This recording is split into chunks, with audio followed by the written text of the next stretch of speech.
श्री शिवाय नमस्तुभ्यम। हर हर महादेव। दोस्तों, आप सभी लोग जानते हैं कि 28 सितंबर 2025 यानी रविवार को पड़ रही है नवरात्रि महीने की षष्ठी तिथि। और दोस्तों, ये वो तिथि है जो नवरात्रि महीने में पड़ने वाली सबसे बड़ी तिथि है, क्योंकि यह रविवार के दिन पड़ रही है और इसका बहुत ही बड़ा और विशेष महत्व होता है। पूज्य गुरु जी ने कहा है, अगर कभी भी मौका लग जाए और आश्विन महीने की षष्ठी तिथि रविवार को पड़ जाए तो आप लोगों को एक दीपक वाला उपाय तो अवश्य ही करना चाहिए। इन दोनों का संयोग बहुत ही कम आता है। और दोस्तों, पूज्य गुरु जी ने अपनी शिव महापुराण की कथा में बताया है, इस दिन आपको एक दीपक और हल्दी वाला उपाय तो अवश्य ही करना चाहिए, क्योंकि ऐसा दिन पूरे साल में सिर्फ एक ही बार आता है। और दोस्तों, आप सभी लोग जानते हो कि रविवार का अगर सबसे बड़ा कोई उपाय है तो वो एक दीपक वाला उपाय है। तो दोस्तों, इस रविवार के दिन आप लोगों को इस एक दीपक वाले उपाय को जरूर करना है। बहुत सारे लोग होंगे जिन लोगों ने इस उपाय को न किया हो, मतलब पूरा साल निकल गया और उन्होंने किसी भी दिन इस एक दीपक वाले उपाय को न किया हो। पर दोस्तों, आपके पास एक आखिरी मौका बचा हुआ है जो कि 28 सितंबर के दिन है। तो इस दिन आप लोगों को इस वाले उपाय को जरूर कर लेना है। भले ही आपने पूरे साल भर इस उपाय को ना किया हो, पर अगर आपने इस अश्विन महीने के रविवार के दिन अगर इस वाले उपाय को कर लिया तो आपको इस उपाय को करने का वो फल मिलेगा जिसकी आपने कभी कल्पना भी नहीं करी होगी। इसीलिए आप लोग इस वाले उपाय को एक बार जरूर कर लेना, ताकि आप लोगों के हाथ से यह मौका ना जा सके और आपको इस उपाय को करने का फल मिल सके। दोस्तों, यह उपाय पंडित जी ने अपनी अभी की ही शिव महापुराण की कथा में बताया है। जिस उपाय को आज हम आपको बहुत अच्छे से समझाने वाले हैं, इस वीडियो को देखने के बाद इस उपाय को समझने के लिए आपको कोई और वीडियो को देखने की जरूरत नहीं पड़ेगी। तो चलिए दोस्तों, उपाय को शुरू करते हैं। देखिए, यह इस नवरात्रि महीने के रविवार के दिन यह इतना खास होता है, इतना महत्वपूर्ण होता है। देखा गया है कभी कभी बड़े बड़े पूजा पाठ अनुष्ठान से जो मनोकामना पूर्ण नहीं होते, वो इस नवरात्रि महीने के षष्ठी के दिन एक छोटे से उपाय करने से ही आपकी मनोकामना पूर्ण हो जाती है। और बहुत सारे लोगों ने इस उपाय को किया भी है और उनको इस उपाय को करने का फल भी जरूर मिला है। अगर आप लोग भी इस उपाय को रविवार षष्ठी के दिन करना चाहते हैं तो आप इस उपाय को पहले अच्छे से समझ लेना, सुन लेना, उसके बाद करना। आपको इस उपाय का फल जरूर मिलेगा। और इस उपाय को कर लेने से आपके घर में चाहे किसी भी प्रकार की दुख और समस्या क्यों ना चल रही हो, आपको उसका कारण भी नहीं पता है कि भाई यह समस्या किस कारण से चल रही है। उसका कुछ भी कारण हो सकता है, जैसे पितृ दोष हो सकता है या किसी भी तरह का मंगल दोष भी हो सकता है। तो इस दिन आप लोगों को यह वाला उपाय कर लेना है। यह एक ऐसा उपाय है जिस उपाय को अगर किसी विशेष दिन पर किया जाए तो भाई उस विशेष दिन का जो है वह तो हमें मिलता ही मिलता है, पर हमने उस दिन पर इस उपाय को किया है तो हमें उससे भी बड़ा फल मिलता है और फल बहुत जल्दी मिलता है, क्योंकि आप इस उपाय को बहुत ही बड़े और विशेष दिन पर कर रहे हो। तो चलिए अब उपाय के बारे में बात करते हैं, लेकिन उससे पहले आप लोगों को यह जानना आवश्यक है कि आखिर ये उपाय किस समय करना है, किसको करना है और कैसे करना है। तो चलिए हम आगे आपको वीडियो में एक एक करके बता देते हैं, लेकिन उससे पहले अगर आप लोग हमारे चैनल पर नए हैं तो हमारे चैनल को सब्सक्राइब कर लेना और इस वीडियो को लाइक करके कमेंट बॉक्स में श्री शिवाय नमस्तुभ्यम ओम नमः शिवाय जरूर टाइप कर देना। और अपने फायदे के लिए, गरीबी दूर करने के लिए इस वीडियो को पूरा देख कर जाना, तभी आपको लाभ की प्राप्ति होगी। यदि आज आपने वीडियो को बीच बीच में से देखा, काट काट कर देखा, तो आपको जीवन में कभी सफलता हासिल भी नहीं होगी। तो दोस्तों, इस एक दीपक वाले उपाय को हमें इस रविवार के दिन कैसे करना है, किसको करना है, किस समय करना है और कहां पर करना है, ये सारे सवालों के जवाब आपको इस वीडियो में मिल जाएंगे। और जो ये वीडियो देखेगा भाई, उसको एक दीपक वाला उपाय जरूर करना चाहिए, क्योंकि इस दिन दीपक का भी बहुत ही बड़ा और विशेष महत्व होता है। और जब बात आ जाए एक दीपक और हल्दी की, तो ये सोने पे सुहागा वाली बात हो जाती है और ये एक बहुत ही बड़ा उपाय हो जाता है इस रविवार षष्ठी तिथि का। अब हम समझते हैं इस वाले उपाय को हमें करना किस समय है। इस एक दीपक वाले उपाय को हमें इस रविवार के दिन करना किस समय है। तो देखिए, इस उपाय को करने का जो समय है वह सुबह का समय है और शाम का समय भी है। अब देखिए, यहां पर हम मुख्य रूप से सुबह का समय नहीं बोलेंगे, क्योंकि 28 सितंबर रविवार षष्ठी का दिन है और इस दिन प्रदोष काल के समय का बहुत महत्व होता है। देखो, ये एक चावल वाला उपाय वीडियो के लास्ट में बताया है, वो उपाय आप जरूर करें। देखो, इस उपाय को आप सुबह से लेकर शाम तक कर सकते हैं। तो चलिए बरसते हैं उपाय की ओर। देखिए, इसके लिए आपको क्या करना है, एक काली मिर्च लेनी है। देखो, ध्यान से समझना, एक काली मिर्च लेनी है और ध्यान देना है कि काली मिर्च कहीं से भी खंडित नहीं होनी चाहिए। फिर इसके बाद आपको लेना है एक गोल बाती का दीपक। देखिए, दीपक आप चाहे तो माटी का ले लें, और यदि आपके पास माटी का दीपक नहीं है तो आप यह दीपक शुद्ध आटा लगा करके एक दीपक बना सकते हैं। बस आपको ध्यान देना है कि उस आटे में आपको नमक या हल्दी का प्रयोग नहीं करना है। ठीक है, तो आप एक बढ़िया सा दीपक बना लें और उस दीपक में गोल बाती लगा करके उस दीपक में आपको घी भरना है। देखो, गाय का शुद्ध घी आपको उस दीपक में भरना है। अब क्या करना है, आपको इन दोनों चीजों को लेकर चले जाना है। बेलपत्र के पेड़ के पास देखिए। देखो, गुरुजी ने अपनी अभी की शिव महापुराण कथा में भी बताया था, जो भी व्यक्ति प्रदोष काल में जो भी एक दीपक प्रज्वलित कर देता है, उसके घर पर धन की कमी नहीं हो सकती। देखो, यदि आपके घर के आसपास कहीं बेलपत्र का पेड़ नहीं है या घर से काफी दूर पड़ता है और आप जा नहीं सकते, तो आगे हम ये भी बताएंगे कि कैसे इस उपाय को करना है। अगर बेलपत्र वृक्ष ना हो तो देखो, अब आपको प्रदोष काल में इन दोनों चीजों को लेकर चले जाए बेलपत्र के पेड़ के पास में। अब क्या करना है, सबसे पहले आपको उत्तर दिशा की ओर मुंह करके आपको खड़े हो जाना है और जो आप दीपक लेकर गए हैं उससे आपको बेलपत्र की जड़ में प्रज्वलित करना है। दीपक प्रज्वलित करने के बाद आपको एक काली मिर्च अपनी हथेली पर रखना है और बेलपत्र के पेड़ का आपको 5 बार परिक्रमा लगा लेना है। और यदि आप परिक्रमा बेलपत्र के पेड़ का नहीं लगा सकते हैं तो आपको दीपक को चारों ओर कुछ इस तरह से क्लॉकवाइज 5 बार घुमा देना है, मतलब आरती करना है। और घुमाने के बाद आपको उसी काली मिर्च को दीपक में डाल देना है और वहीं पर बैठकर हाथ जोड़ करके आंख बंद करके आपको जो भी आपके जीवन में समस्याएं हैं, घर से लक्ष्मी जी का निवास नहीं है, घर में लक्ष्मी जी प्रवेश नहीं कर रही है, और भी जीवन में जो भी समस्याएं हैं, तो उस समय आपको विनती करनी है। ठीक है। अब इसके बाद यदि आपके घर के आसपास कहीं बेलपत्री का पेड़ नहीं है तो आपको इन सब चीजों को लेकर चले जाना है शंकर जी के मंदिर में। और शिव जी के मंदिर पहुंचकर आपको क्या करना है, आपको इसी एक दीपक को आपको शंकर जी के मंदिर की जो चौखट होती है ना, वहां पर आपको इस दीपक को जलाना है। और दीपक जलाते समय आपका मुख उत्तर दिशा की ओर होना चाहिए। दीपक जलाने के बाद आपको क्या करना है, एक काली मिर्च अपनी हथेली पर रखना है और आपके जीवन में जो भी समस्याएं हैं, चाहे वो समस्या परिवार को लेकर हो या फिर धन को लेकर हो, वो अपनी वह समस्या बोलनी है। और बोलने के बाद आप उसी काली मिर्च को दीपक में डाल देना है और आपकी कामना पूर्ण हो जाए, घर में लक्ष्मी जी का निवास हो, ऐसी कामना आपको कर लेनी है। देखिए, शंकर जी की मंदिर की जो चौखट होती है ना, उसमें 33 कोटि देवी देवता निवास करते हैं। यदि आप वहां पर दीपक जलाते हैं तो इससे भगवान शिव तो प्रसन्न होते ही है, साथ ही आपको 33 कोटि देवी देवताओं का आशीर्वाद प्राप्त होता है और वह सभी प्रसन्न होते हैं जिनकी आशीर्वाद से आपकी कामना 100% पूरी होती है। तो आप ये उपाय जरूर करिएगा। आप बहुत ही छोटा सा उपाय है, करके देखिएगा। देखिए, अब हम जान लेते हैं गुरु जी द्वारा बताए गए दूसरे उपाय के बारे में। इस उपाय के लिए आपको मात्र 2 लौंग लेनी होगी, यानी कि आपको लौंग का जोड़ा लेना है। 2 फूल वाली आपको लौंग लेनी है। लौंग का जोड़ा कहीं से भी खंडित नहीं होना चाहिए, इस बात का ध्यान रखें। इसी के साथ में आपको लेना होगा लाल चंदन का पाउडर। देखिए, यदि आपके पास लाल चंदन की लकड़ी है तो उसे घिसकर भी आप चंदन के रूप में प्रयोग कर सकते हैं। यदि पाउडर है तो उसका भी आप अपने उपाय के लिए प्रयोग कर सकते हैं। देखिए, चंदन जो है वो तेज का प्रतीक माना गया है और साथ ही साथ जीवन के अंधकार को दूर करने का प्रतीक माना गया है। अब इसी के साथ में आपको मात्र एक तांबे के पात्र के अंदर शुद्ध जल लेना होगा अपने घर से। अब दोस्तों, ये तीनों सामग्री लेकर के सीधे आपको पहुंच जाना होगा भगवान शिव के मंदिर में। देखिए, इसी के साथ में आपको एक गोल बाती का दीपक भी लेना होगा। दीपक आप मिट्टी का भी ले सकते हैं, शुद्ध घाटा मढ़कर उसका भी तैयार कर सकते हैं। और दीपक में आपको शुद्ध घी का प्रयोग करना है।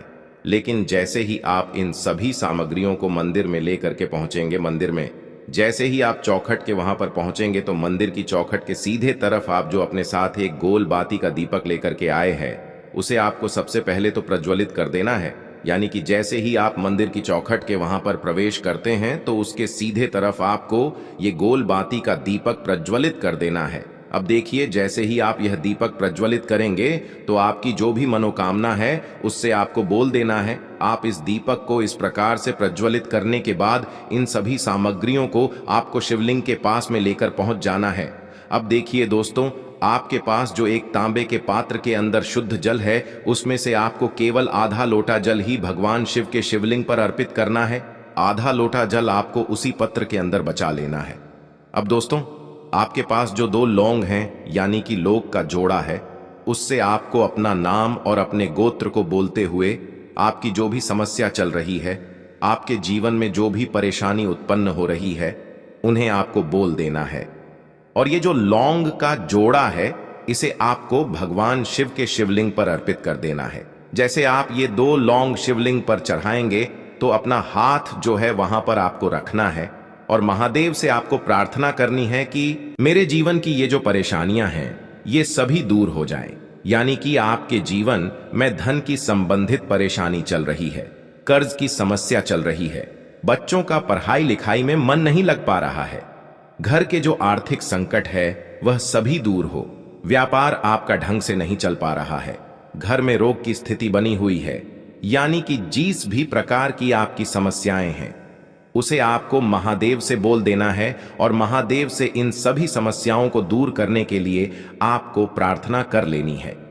अब देखिए दोस्तों, आपने जो 2 लौंग शिवलिंग पर समर्पित की थी, उससे आपको वहां से उठा लेना है और इन दोनों लौंग को आपको शिवलिंग से उठा करके सीधे उससे जल के पात्र के अंदर डाल देना है। यानी कि अपने आधा लौटा जल और बचाया हुआ था, उसी के अंदर आपको ये 2 लौंग डाल देनी है और साथ में आप जो लाल चंदन लेकर के आए थे, उस लाल चंदन को भी आपको उसी पात्र के अंदर डाल देना है। यानी कि आधा लोटा जल और बचा हुआ है, तो उसी आधे लोटे जल के अंदर आपको ये लाल चंदन भी डाल देना है।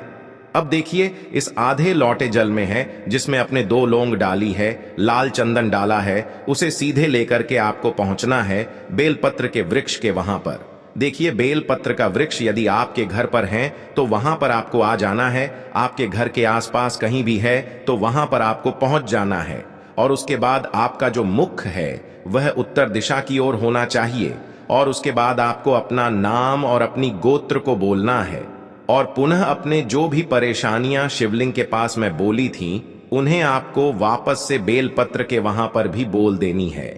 और ये जो आधा लौटा जल और है, इससे आपको पूरा बेलपत्र के वृक्ष की जड़ में श्री शिवाय नमस्तुभ्यं इस मंत्र का जाप करते हुए समर्पित कर देना है। तो बस इतना सा उपाय आपको करना है। जो भी आपकी परेशानी है, समस्या है, उससे महादेव निश्चित ही दूर करेंगे। अब दोस्तों, हम जान लेते हैं तीसरे चमत्कारी और विशेष उपाय के बारे में। देखिए, ये उपाय बहुत ही चमत्कारी है क्योंकि इस उपाय से आपके जिम्मे तेज की वृद्धि होगी, यानी कि जीवन से जितना भी अंधकार ही वो सभी दूर होगा।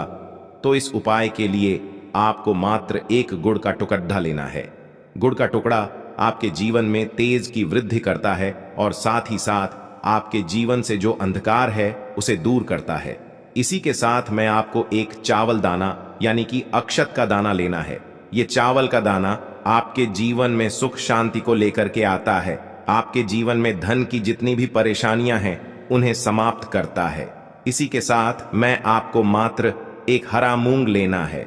हरा मूंग जो है वह बुध ग्रह को प्रसन्न करता है।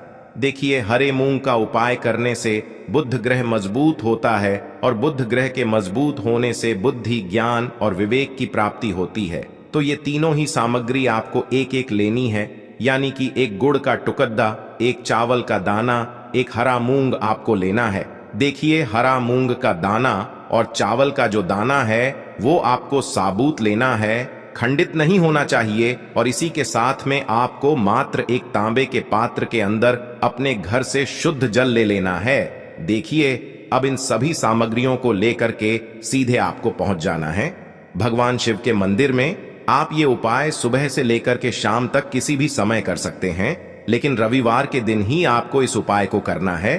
तो सबसे पहले तो ये जो 1 गुड़ का टुकड़ा है, 1 चावल का दाना है और 1 हरा मूंग का दाना है, उन तीनों को आपको उस जल के पात्र के अंदर डाल देना है। लेकिन यह जो उपाय है आपके जीवन की सारी परेशानियों को दूर करने के लिए होता है, लेकिन विशेष मनोकामना तीनों सामग्रियों से ही आपकी परिपूर्ण हो जाती है। देखिए, यदि आपके जीवन तेज होगा तो सभी आपसे वार्तालाप करेंगे, सभी आपसे बात करेंगे और आपका जो मान सम्मान है वह बढ़ता है। और चावल का जो दाना है वह धन में वृद्धि करता है, मन की शांति के लिए होता है। और हरा मूंग जो है वो बुद्धि, ज्ञान और विवेक की प्राप्ति के लिए होता है। अब देखिए, यह जो 1 पात्र है, इससे आपको भगवान शिव के शिवलिंग पर धीरे धीरे अर्पित कर देना है। श्री शिवाय नमस्तुभ्यम इस मंत्र का जाप करते हुए और तुम रुकेश्वर महादेव का मन में स्मरण करते हुए, लेकिन तुम रुकेश्वर महादेव का स्मरण करने से यह जो उपाय है और अधिक प्रभावशाली हो जाता है। तो तुम रुकेश्वर महादेव का स्मरण करते हुए यह उपाय करने से आपके जीवन में जो भी अशांति है वह सभी दूर हो जाएगी। तो इस प्रकार से आपको ये सुंदर सा उपाय कर लेना है। इसके बाद बात करते हैं तीसरे उपाय की। देखो, ये उपाय बहुत ही अचूक उपाय है जो आपको करना है। देखो, इस उपाय के लिए आपको 2 दीपक लेने हैं। देखो, दोनों दीपक आपको मिट्टी के दीपक लेने हैं। उसके बाद आपको दोनों दीपक को प्रज्वलित करने के लिए आपको लंबी बाती लेनी है और ये दीपक घी और सरसों के तेल से दीपक प्रज्वलित करने हैं। ये सब लेने के बाद आपको लेना है एक कटोरी में कच्चा दूध थोड़ा सा लेना है। उसके बाद आपको लेना है 1 लोटा जल। देखो, गुरुजी ने इस उपाय के लिए बताया है कि ये उपाय आपको प्रदोष काल में करना है। कहते हैं कि बेलपत्र के वृक्ष में प्रदोष काल के समय में महादेव वास करते हैं। उस समय हम कोई भी उपाय करते हैं तो उसका फल हमें अवश्य मिलता है। देखो, अब ये सब सामग्री लेकर आपको प्रदोष काल में चले जाना है बेलपत्र के वृक्ष के वहां पर। देखो, वहां पहुंच जाने के बाद आपको सबसे पहले बेलपत्र की जड़ में सबसे पहले वो दूध जो आप लाए हैं उसे समर्पित कर देना है। उसके बाद आपको जो 1 लोटा जल जो आप लाए हैं वो आपको धीरे धीरे बेलपत्र की जड़ में समर्पित कर देना है। उसके बाद आप जो दीपक लाए हो दोनों दीपक को आपको बेलपत्र की जड़ बेलपत्र की तरफ मुंह करके बाती का आपको 1 दीपक घी का और 1 दीपक तेल का प्रज्वलित कर देना है और आपकी जो भी मनोकामनाएं हैं वो महादेव को बोलना है। देखो, गुरुजी ने कहा रविवार के दिन पर बेलपत्र की जड़ में दीपक प्रज्वलित कर देता है, महादेव उसकी सभी मनोकामना पूरी कर देते हैं। देखिए दोस्तों, आज के इस वीडियो में हमने आपको रविवार के दिन किए जाने वाले 3 बहुत ही सुंदर से उपाय बताए हैं। जो भी आपके लिए उचित है, सरल है, उसे आप कर सकते हैं। यदि उपाय से जुड़ा किसी भी प्रकार का सवाल है तो कमेंट में पूछ लें। उपाय को करते समय आप किसी भी प्रकार की गलतियां ना करें। आपको लेना है 1 गोल बाती का दीपक।